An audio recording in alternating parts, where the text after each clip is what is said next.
So the war here in Ukraine is over. Now, what do I mean when I say that it's over? I mean that there's no longer any uncertainty as to how it's going to end. Who is going to win and who is going to lose is crystal clear. And there's no longer any realistic debate about the issue. And I'll explain what's going to happen. What's going to happen is that the Russians are going to win on the ground. They are going to wipe out the Zelensky regime forces in the east. And it's going to be a tragedy because thousands of young men will die for nothing. Because the Zelensky regime has no intention of negotiating a ceasefire or let alone a peace agreement. And so all of those young men are going to be annihilated for no reason. And the Russians from there, they're going to turn their attention to other areas in the country. And what remains to be seen as to whether the rest of the Zelensky regime forces, the armed forces of the Ukraine, if in the face of this catastrophe that's happening in the Donbass region, if they don't simply just collapse. Hopefully they will, because it will mean, less loss of life. That would be the best outcome, quite frankly.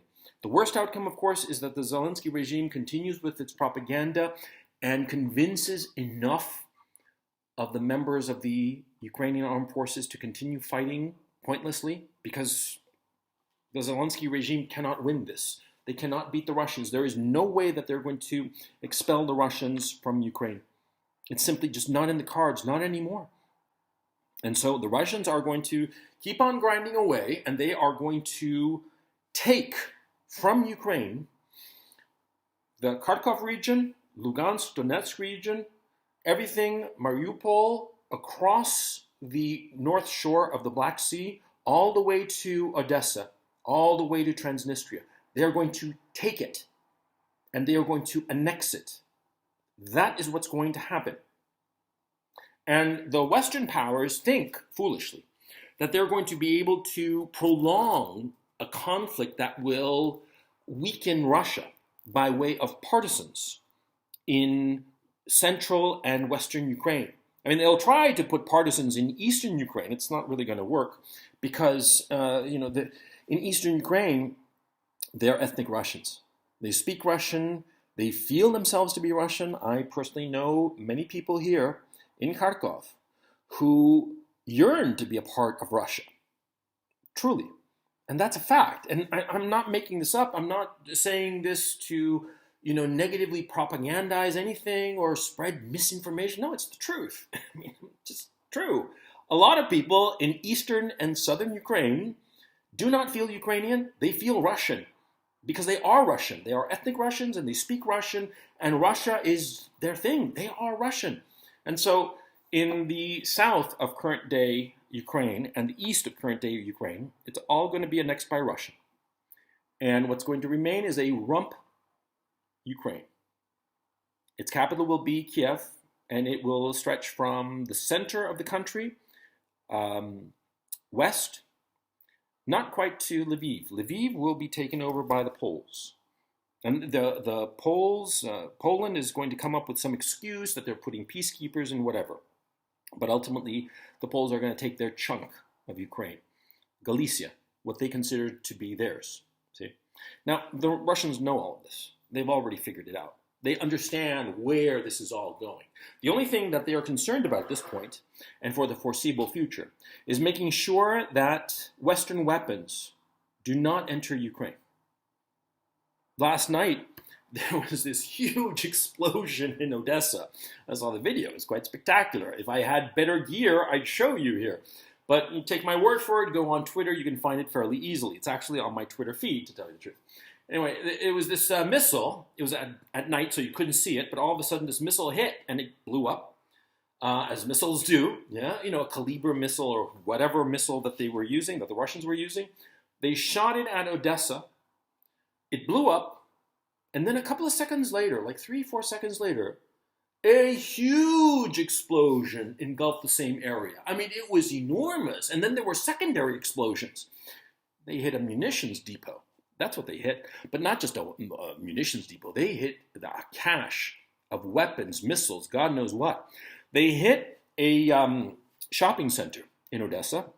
And apparently that shopping center was a weapons depot, a munitions depot of some sort, and it clearly didn't have just merely regular munitions. It clearly had some very, very high explosives, and they were set off by the first missile that the Russians hit them with.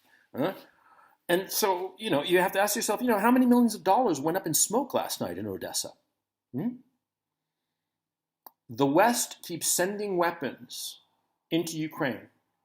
And the Russians and the Ministry of Defense, and I've said this many times, every time the Ministry of Defense tells you something, when they say X happened last night, believe them, okay? Because they never lie.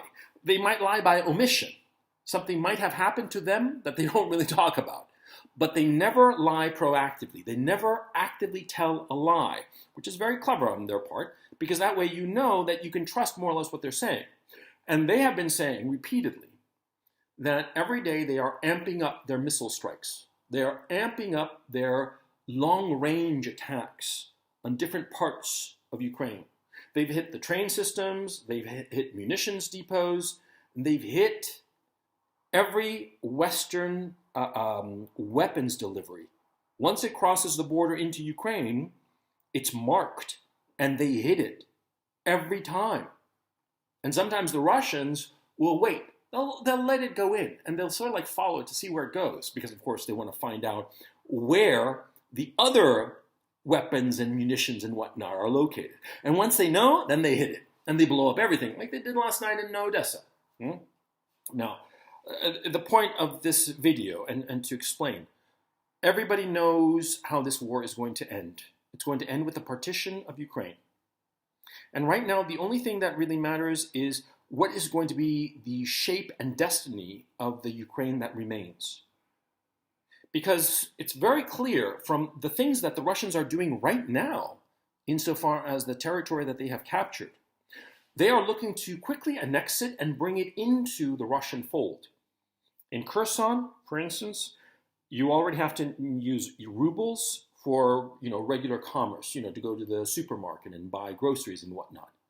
Pensions are being paid to retirees and whatnot. And the whole thing is being absorbed by Russia. And they're doing it quickly. And it's very clear that the Russians' intent is to repair all the lands that they conquer as quickly as possible, not because they're such great guys, but because they realize that if they put a lot of money and a lot of effort into repairing southern Ukraine and eastern Ukraine, as they conquer that territory, they repair it and make it not only livable, but a nice place to live, they will capture the loyalty of the citizens. Of course, it's inevitable, because people like living in a nice place. People want to go back to their routine and live in a nice place. That's all that most people want. And it's perfectly reasonable. I mean, why would you want more? I mean, if I'm living in a nice place, I'm making a nice living, doing my routine, why would I want to screw with that, right? And if a government, be it the Ukrainian government or the Russian government, is providing this for me, I'll be happy with them. If the Russian government is doing this, I'll be happy with them, not because I'm politically minded or anything like that, but because, it's working out for me, so why not? Because that's how people are. And so the point, the Russians are going to make every effort to make southern Ukraine and eastern Ukraine as livable as possible, as hospitable as possible, as quickly as possible. And what will happen, of course, is that the rump Ukraine that is getting all of this money and all of these weapons from the West, well, number one, the Russians are going to keep on destroying the weapons relentlessly, because they realize that allowing weapons into this rump Ukraine will just cause trouble, okay? And so they're going to keep on hitting central Ukraine until central Ukraine, the rump state of Ukraine, that will be roughly half, if not a third the size of what it currently is, that rump Ukraine will be turned into a lunar landscape. It'll be just craters, nothing else, craters and ash. Because the Russians cannot afford to have a functioning Ukraine state.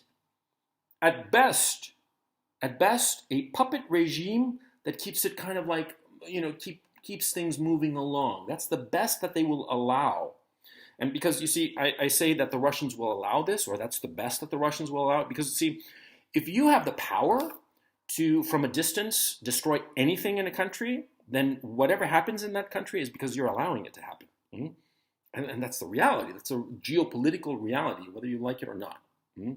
And so the point, the Russians are going to keep the rump Ukraine state down so long as it resists, so long as it tries to, be friends with NATO. NATO is never going to put troops on the ground or planes in the air over the rump state of Ukraine because they know for a fact that the Russians will annihilate it the second it crosses the border and enters Ukraine. Whether it be troops or whether it be planes, the Russians have the ability to do that. If they didn't have that ability, NATO long ago would have put troops on the ground and aircraft in the skies. The fact that they haven't, after close to 3 months of combat, pretty much tells you all you need to know. They know, NATO knows, that their men, their weapons, their aircraft would not survive Russian defenses. It's as simple as that. And so they are never going to put anything into Ukraine except money and weapons. And the weapons are going to be destroyed relentlessly, and the money is going to be siphoned off by these corrupt cronies, Zelensky and the people around him. And so that rump Ukraine state is going to be a wasteland. Because on top of it, the mineral resources and the rich agricultural lands are in East and South Ukraine, not Central Ukraine. Kiev is just an administrative center. It doesn't have anything, not even industry. The industries are here in Kharkov. See? So you see the problem. This rump Ukrainian state is going to be a wasteland, and the Russians are going to keep it that way. And the problems, of course, are going to be, as I've said before, in the west, around Lviv.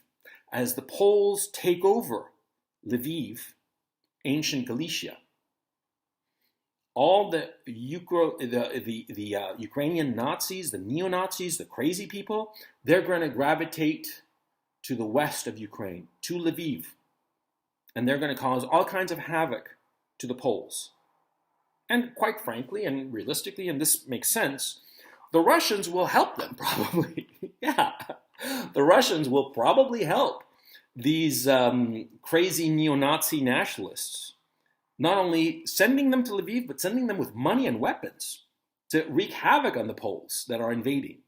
Of course they're going to do that. It's the sensible thing. It's the cost-effective way to make life miserable for the Poles out in West Ukraine. Because, of course, the Russians are going to be thinking, we don't really like the Poles in Western Ukraine because they're closer to us. That's bad. But if we make it their Vietnam, that's good. And so they are going to do that. They're not stupid. I mean, like I've said before, the Russians have a lot of flaws, like we all do. But being stupid is certainly not one of them. They are smart, smart people. Very pragmatic people. And that's what they're going to do. The Russians know how this is going to end. The story has already been written. Everybody knows how this is going to end.